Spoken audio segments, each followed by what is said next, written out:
안녕하세요. 김태훈의 현명한 투자자 방송 시작하겠습니다. 오늘은 에코플라스틱에 대해서 좀 말씀드리겠는데요. 이 에코플라스틱은 현대차와 기아의 1차 협력업체로 주로 이 차량 경량화에 관련된 범퍼나 콘솔류 같은 자동차 부품을 만드는 회사입니다. 그리고 항상 이 현대차와 기아가 해외에 진출해서 해외 현지 공장을 만들면 꼭 여기에 거의 뭐 동반해서 진출하다시피 해가지고 이러한 범퍼와 콘솔을 만들어서 납품을 하죠.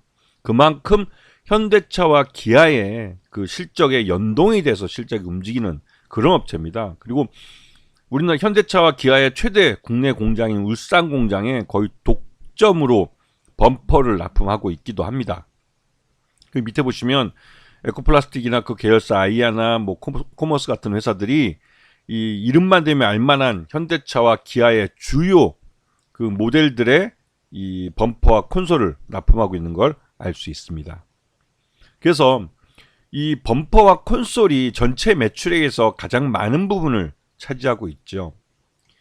그 작년 2023년 실적을 기준으로 봤을 때 이 에코플라스틱은 처음으로 2조 원대 매출을 달성했습니다.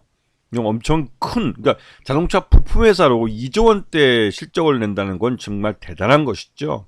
그리고 영업이익도 재작년보다는 거의 더블라서 724억을 달성을 했고 당기순이익도 433억을 달성을 했습니다. 하지만 매출액 대비해서 당기순이익률이 굉장히 낮은 것은 자동차 부품 회사로서의 한계가 있는 것이죠. 그래서 이 에코플라스틱의 최대주주는 서진 오토모티브로 이 서진 오토모티브는 전체 지분의 29.13%를 갖고 있습니다. 그래서 30%가 좀보다 조금 모자란 상태인데요. 그래서 자사주 신탁 계정으로 한 10억 정도를 지금 걸어놓고 있고 향후 실적이 더 안정적으로 더 늘어나면 자사주 취득과 소각을 할 가능성이 있는 업체로 알려져 있습니다. 그리고 이 업체 에코플라스틱의 지배구조를 보면 서진 오토모티브를 통해서 에코플라스틱을 지배하고 이 에코플라스틱을 통해서 나머지 코머스나 동호 오토모티브, 아이아 같은 회사들을 지배하는 모습을 볼 수 있어서 이 에코플라스틱이 중간 지주회사 역할을 하고 있다는 것을 알 수가 있습니다. 그런데 지금 이 에코플라스틱이 중요해진 이유는 이 주력 내연기관차에서 전기차로 옮겨가면서 그 자동차 내부에 전기차 배터리라는 무거운 그 부품이 들어가게 되는 것이죠. 근데 이 2차 전지인 이 전기차 배터리가 무거워진 것만큼 자동차의 그 연비라고 할 수 있는 한 번 충전했을 때 갈 수 있는 거리가 짧아질 수밖에 없기 때문에 그런 부분 때문에도 차량 경량화를 시킬 필요가 있고 또 그런 차량 경량화를 통해서 자동차의 효율성을 높일 수 있기 때문에 전기차로 갈수록 차량 경량화는 더더욱 중요한 이슈가 되고 있는 것이죠. 그래서 이 에코플라스틱은 이 현대차와 기아의 미국 조지아주 전기차 전용 공장에 동반 진출합니다. 그래서 거기에 같이 이제 그 같은 그 조지아주 공장 단지 안에 이 에코플라스틱의 이 공장에 들어가게 되죠. 그래서 여기에 2,549억이라는 대규모 자금을 투자를 했습니다. 이걸 마련하기 위해서 유상증자를 해서 270억 규모의 유상증자를 하기도 했고요. 그렇게 해서 이제 주식수도 작년에 좀 늘어나기도 했습니다.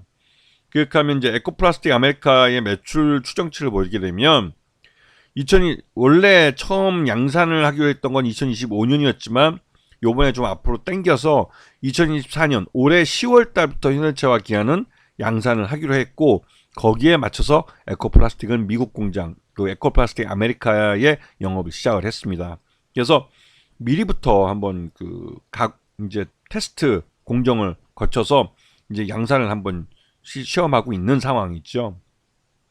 그래서 2025년에는 3천억대 매출액에 영업이익을 63억 정도 예상하고 있고 2026년에는 4,700억 매출액에 142억 정도를 영업이익을 예상하고 있습니다. 이거는 기존에 했던 것과 비교해 보면 미국 아메리카 공장이 나름대로 수익성 있는 공장이라는 것을 알 수가 있죠. 자, 이 아까 말씀드렸듯이 이 에코플라스틱은 이 미국 진출을 위해서 유상증자를 실시했습니다. 그래서 서진 오토모티브의 지분 여기에 이제 그 서진 오토모티브도 이 유상증자에 참여를 해서 지분을 또 일부 늘리기도 했죠. 자, 그래서 에코플라스틱의 지금 이 작년 실적 기준으로 봤을 때 적정 주가는 5,500원 정도로 평가되고 있는데, 이게 올해 들어와서 5,500원을 몇 번 뚫으려고 시도를 했습니다.